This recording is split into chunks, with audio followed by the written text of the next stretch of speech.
లేకున్నా ఏదేమైనా ప్రభువా అర్పిస్తానేసయ్యా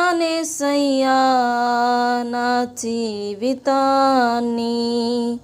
నీవుంటే చాలయ్యా, ఎవరున్నా లేకున్నా వినిపిస్తా నీ స్వరము, సర్వలోకానికి నడిపించు యేసయ్యా. నీ ఆత్మతో నన్ను బలపరచుము నా తండ్రి, నీ శక్తితో నన్ను. నా కొరకై నీవుంటే ఇక చాలును యేసయ్యా, నా కొరకై నీవుంటే ఇక చాలును యేసయ్యా. ఏమున్నా లేకున్నా ఏదేమైనా ప్రభువా అర్పిస్తాను.